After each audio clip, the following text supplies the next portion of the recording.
merasa sulit ketika aku hanya ingin merasa bahagia. Ada hari-hari saat aku tetap terluka meskipun sudah berusaha melakukan yang terbaik. Ada hari-hari ketika aku merasa cemas dan lelah sepanjang hari hanya karena memikirkan sesuatu hal yang tidak ingin kulakukan. Ada hari aku merasa kesal ketika ingin segera kabur. Tetapi aku adalah orang yang paling mengerti bahwa aku tidak bisa kabur begitu saja. Ada hari-hari aku merasa menyesal setelah mengatakan sesuatu yang sangat keterlaluan kepada seseorang. Itulah sulit bagiku, hari yang benar-benar sulit. Karena aku tidak tahu apa yang harus kulakukan. Untuk bahagia, aku tidak tahu harus apa. Aku memilih diam, dan menjauhkan diriku daripada orang-orang. Karena aku tahu mereka punya bahagianya sendiri, dan aku pun demikian. Pastinya. Namun, sampai sekarang aku tidak tahu bahagia itu ada di mana. Aku bingung, dan aku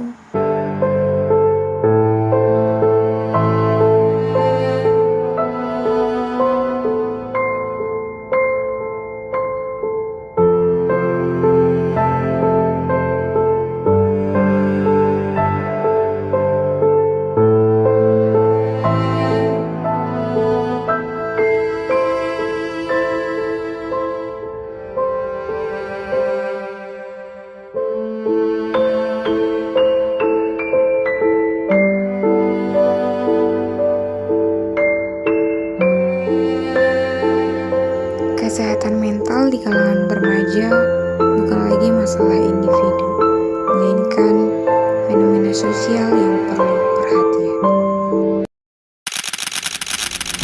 Indonesia termasuk darurat kesehatan mental untuk anak, remaja, dan usia dewasa muda. 17,9 juta remaja Indonesia yang mengalami masalah mental yang dipengaruhi oleh berbagai faktor. Para orang tua diminta lebih peduli dengan kesehatan mental buah hati mereka. Berdasarkan studi International Journal of Mental Health and Addiction, pengguna media sosial yang berlebih dapat menyebabkan gangguan mental. Fitur like dan komentar di media sosial juga kerap menjadi hal yang dapat mempengaruhi perasaan pengguna. Sebenarnya masalahnya tuh nggak cuma satu ya, masalahnya itu kompleks, ada banyak. Nah, biasanya itu tuh pengalaman traumatis dari masa kecil, misalnya kekerasan fisik, verbal, atau pelecehan seksual, gitu. Kemudian pengalaman ditinggalkan. Nah, keluarga itu tuh sangat berpengaruh terhadap kesehatan mental seorang anak kan sampai dewasa. Ketika anak itu broken home atau kehilangan peran ayah atau ditinggalkan salah satu atau bahkan kedua orang tuanya, dia itu akan mencari kasih sayang keluar. Nah, ketika dia selalu haus kasih sayang, hati dia tuh bakal mencari, tapi hatinya tetap terasa kosong. Jadi dia mencari perlindungan keluar. Kemudian yang aku alamin lagi selain ditinggalkan kayak gitu tuh, kenapa bisa terjadi bipolar? Karena biasanya diawali dengan gangguan tidur. Biasanya kita tidak bisa tidur, kemudian kita menggunakan obat-obatan yang salah, itu mengonsumsi obat-obatan yang tanpa anjuran dokter, atau tekanan sosial, terus tekanan dari kerja, masalah keuangan. Nah, itu bisa mempengaruhi. Kemudian untuk BPD, yaitu tadi ketika kita ditinggalkan, terus juga pas bipolar itu keadaan ketidakseimbangan zat kimiawi di otak. Jadi ketika dia manik itu tuh hormon kebahagiaannya tuh terlampau banyak. Jadi kita semangatnya tuh menggebu-gebu dan kita tuh merasa bahagia banget. Padahal misal ada hal sedih yang terjadi. Nah, ketika bahagia itu tuh sebenarnya nggak boleh yang terlalu bahagia karena biasanya ketika kita bahagia banget, itu pas sedih bakal jatuh banget. Nah, itulah terjadi fase depresi. Karena tadi bipolar, dua kutub yang berbeda. Manik dan fase depresi. Nah, di fase depresi itu tuh kadar serotonin di otak itu tuh berkurang. Jadinya hormon kebahagiaan berkurang dan hormon kesedihan tuh meningkat.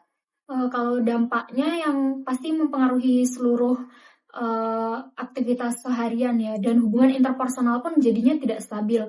Nah, di kasus BPD yang aku rasain tuh ya tadi, terlalu bersemangat saat manik dan terlalu sedih gitu. Kemudian ada kalanya kita tuh, kelakuan impulsif, terlalu bertindak tanpa berpikir. Misalnya, aku tuh sering belanja berlebihan, padahal itu tidak diperlukan. Kemudian aku melakukan semua hal tanpa aku berpikir tuh hal itu penting atau apa ya, tepat dijalani pada saat itu atau tidak. Akhirnya ketika aku menjalani hal-hal yang tidak penting tadi, tugas-tugas yang harusnya aku lakukan menjadi terbengkalai. Kemudian aku biasanya menggunakan kayak kebut-kebutan, terus kemudian pada saat aku sedih, aku tuh ingin mati sekali gitu. Jadi aku menyakiti diriku sendiri, minum obat yang berlebihan dan yang lain-lainnya. Kemudian untuk BPD, itu yang aku rasain, yang pertama amarahku tuh sangat menggebu-gebu. Jadi aku tuh tidak bisa mengontrol emosiku sama sekali, baik itu senang, sedih, maupun amarah. Kemudian yang kedua, hubungan interpersonal aku tuh nggak stabil. Jadi aku tuh bisa mencintai orang itu banget, bisa kayak mengagumi banget. Tapi nanti beberapa kemudian ketika dia melakukan kesalahan atau apapun, aku bisa membenci orang itu banget. Nah, orang dengan borderline personality disorder itu tuh biasanya mengalami kondisi splitting, di mana kondisi itu tuh kita pertamanya mencintai banget, terus kemudian kita membenci, terus kemudian kita mencintai lagi. Jadi kita kasarnya kita mendekati orang itu, terus orang itu kemudian ketika orang itu ingin mencintai kita, menunjukkan rasa cintanya, kita merasa aneh. Kemudian kita mendorong dia untuk menjauh. Nah, pas kita mendorong dia untuk menjauh, kita merasa kekurangan lagi nih. Akhirnya kita berusaha mendekat lagi. Dan biasanya orang tuh menilai kita kayak gitu tuh aneh. Kenapa dia mau dicintai tapi dia malah menjauh. Akhirnya hubungan interpersonal orangnya nggak stabil kan. Kemudian tadi perilaku impulsif yang berlebihan, dia nggak bisa mikir nih ini baik atau tidak untuk dilakukan. Sebenarnya sedih tuh pasti sedih banget, tapi setelah sekian lama menjalani ya hampir 2 tahun pengobatan, itu rasanya udah yang pasrah, bukan pasrah ya, lebih ke arah berusaha berobat aja kayak gitu. Walaupun pasti berat, tapi tetap dijalanin aja gitu. Kalau menurut aku ketika kamu di luar sana mengalami beberapa gejala atau beberapa ciri-ciri yang menunjukkan kamu itu bipolar atau sedang fase depresi atau kamu merasa kok kayaknya aku BPD nih, hubunganku nggak pernah stabil atau segala macam, itu segera cari bantuan. Karena kalau nggak diobati dari dini, itu biasanya akan meledak di waktu yang akan datang. Nah, ketika meledak itu pasti akan sangat-sangat luar biasa ledakannya. Jadi mending diobati dari sekarang gitu. Buat orang-orang yang ada di sekelilingku dan di sekeliling orang-orang yang mengalami masalah mental, aku harap kalian tidak mengucilkan orang itu yang pertama. Kemudian kalian mendukung pengobatan orang tersebut. Jangan kalian judge dengan mengira kami ini jauh dari Tuhan, kami tidak pernah kami tidak pernah berdoa dan segala macamnya. Karena kami pun pasti tidak ada yang mau mengalami hal itu dan kami pun sudah berdoa kepada Tuhan agar keadaan kami ini disembuhkan. Tapi mungkin memang perlu penanganan yang lebih lanjut. Jadi ketika seseorang datang ke psikolog atau ke psikiater tuh mohon dukungannya aja, jangan malah dijudge. Kemudian untuk orang-orang di sekelilingnya untuk membantu pengobatan aja sih. Penyesalan terbesar aku nggak berani untuk terapi untuk diri aku sendiri. Aku masih terlalu membutuhkan orang lain. Aku tuh nggak bisa buat menjalani hidup aku sendiri. Jadi aku selalu mencari kasih sayang keluar dan akhirnya itu merugikan diriku sendiri, entah itu dalam bentuk materi maupun waktu dan yang lain-lain.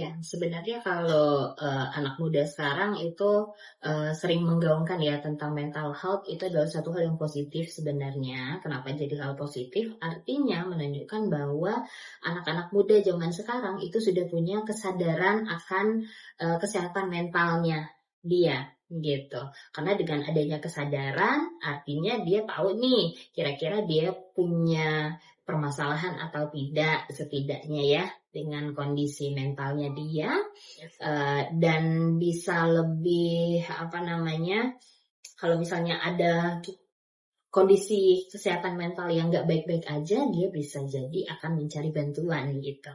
Seberapa penting? Tentunya sangat penting ya.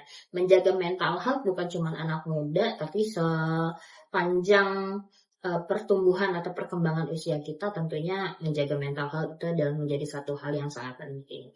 Untuk anak-anak muda tentunya pasti banyak tantangan ya. Kalau anak-anak muda ini artinya di usia remaja akhir dan masuk ke dewasa awal. Nah, pembentukan identitas, adanya tanggung jawab atau tuntutan-tuntutan yang harus dipenuhi, tentunya membutuhkan kestabilan mental agar bisa menjadi individu yang produktif dan bisa memenuhi tugas-tugas perkembangannya. Orang tua ini artinya adalah orang dewasa yang ada di sekitar kita ya. Karena nggak semua anak itu punya orang tua, ya. Nah, kenapa orang tua itu menjadi penting ya perannya? Karena memang di usia anak-anak muda, remaja akhir, dewasa awal, support system itu menjadi satu hal yang sangat penting, ya. Kenapa menjadi penting? Jadi kalau misalnya dia punya masalah nih, ada tempat untuk bercerita gitu. Terus kalau misalnya mendapatkan masalah-masalah tertentu gitu ya, baik itu di lingkungan kuliah, di lingkungan sosialnya, itu dia mendapatkan dukungan dan dia bisa ada tempat dia untuk bercerita lah gitu. Jadi dia berada di kondisi yang nyaman sehingga penyelesaiannya dalam masalah-masalah yang ia hadapi itu lebih adaptif gitu, sehingga lebih tepat seperti itu. Sejauh ini lumayan ya, cukup banyak ya, hampir sebagian besar, bukan sebagian besar, mungkin 50% ya, 50% klien saya itu berasal dari usia perkuliahan, anak-anak kuliah gitu ya. Hampir 50% itu, dan permasalahannya beragam. Ada yang mungkin permasalahannya dengan terkait dengan tuntutan lingkungan atas studi yang dia jalankan saat ini. Ada juga permasalahan yang berkaitan dengan permasalahan dengan keluarga, permasalahan juga dengan teman-teman seusianya atau dengan pasangan gitu. Jadi sangat beragam dan cukup banyak ya kasus-kasusnya yang datang. Namanya kita manusia, nggak ada individu atau manusia yang punya kesehatan mental yang sempurna ya. Adanya adalah individu yang bisa melewati permasalahan-permasalahannya. Nah, di saat kamu sudah merasa produktivitasmu menurun, misalnya tidurmu tidak berkualitas gitu ya, atau memikirkan sesuatu tuh kayaknya nggak selesai-selesai deh masalahnya, terus merasa nggak ada bantuan, nggak bisa menyelesaikan masalah ini sendiri, kamu boleh minta bantuan ya. Nggak usah takut minta bantuan.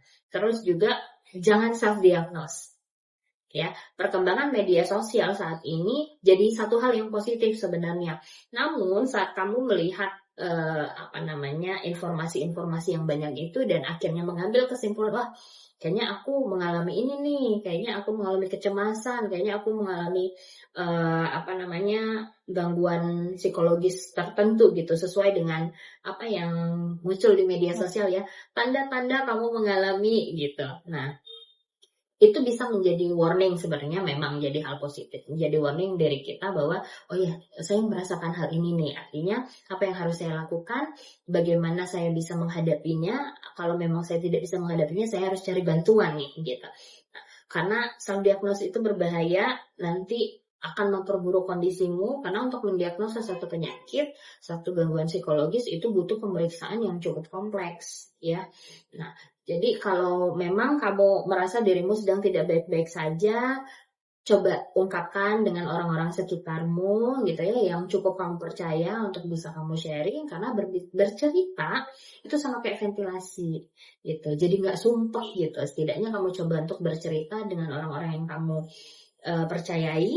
Kemudian kalau ternyata nggak bisa gitu ya, nggak selesai nih, coba cari bantuan, datang ke psikolog atau psikiater ataupun konselor di sekitar kamu yang terdekat. Pokoknya jangan takut untuk cari bantuan, karena ke psikolog tuh bukan berarti kamu gila, ya. Ke psikolog itu bukan berarti kamu gila. Ke psikolog itu memang stigmanya masih cukup negatif, ya, masih cukup negatif. Namun kembali lagi, ya sama aja, kesehatan mental tuh sama kayak fisik loh.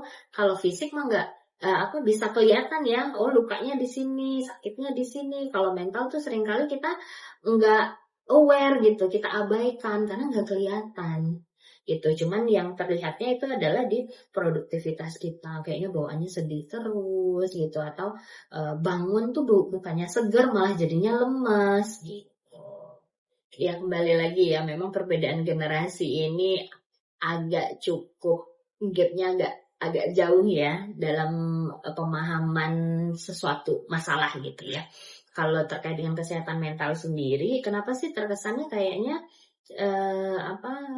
masih negatif banget gitu? Enggak, sebenarnya sih enggak semua ya. Kalau saya lihat juga banyak generasi boomer juga yang mengalami atau menyadari, punya kesadaran terkait kesehatan mental.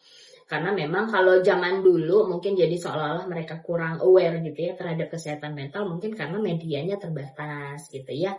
Pengetahuan mengenai kesehatan mental itu sepertinya kalau ada orang yang punya keluhan psikologis tuh kayaknya sudah pasti gila gitu. Orang yang ke psikolog, ke RSJ sudah pasti gila. Padahal itu belum tentu. Banyak loh keluhan-keluhan psikologis yang sebenarnya kan keluhan psikologis tuh ada tahapannya ya, ada tahapan atau ada ibaratnya ada, nggak cuman berat aja tapi ada yang ringan gitu, normal bermasalah istilahnya. Kemudian ada yang sedang, ada yang memang butuh perawatan intensif gitu. Jadi mungkin kalau zaman dulu kan itu menjadi satu hal yang negatif gitu ya, dijaga benar-benar, malu. Jadi kalau ada yang punya keluhan psikologis tuh kayaknya harus ditutupi gitu, jangan sampai orang tahu, karena stigma masyarakat yang masih negatif gitu. Nah zaman sekarang karena perkembangan teknologi, informasi yang sangat banyak gitu, dan banyak orang juga yang sudah sadar dan berani speak up gitu ya, atau berani bercerita tentang keluhan mentalnya atau berbagi pengalaman mungkin terkait dengan keluhan psikologis yang dia alami, sehingga membuat orang-orang jadi lebih terbuka ya sekarang terkait dengan itu. Nah, kalau untuk zaman sekarang anak-anak Gen Z ya, Gen Z ini dibilang generasi strawberry katanya. Nah, setuju nggak dibilang generasi strawberry? Strawberry itu nggak tahan loh di luar. Ya, nggak setuju. Makanya sebagai anak muda ya harus ini ya, jangan mau tuh dibilang generasi strawberry. Buktikan bahwa kalian memang kuat secara mental gitu, karena teknologi ini memaksa anak-anak tuh skip proses. Jadi kan semua serba cepat tuh. Nah itu yang membuat seolah-olah mereka tuh jadi kayak klemer-klemer tadi yang disampaikan gitu, karena memang proses dia nggak terbiasa berproses yang cukup panjang karena semuanya serba mudah gitu kan. Nah itu yang membuat dia akhirnya minim pengalaman untuk belajar mengatasi permasalahan-permasalahan yang cukup kompleks gitu. Kita semua punya suara yang perlu didengar. Saatnya kita bicara, mendengar, dan peduli.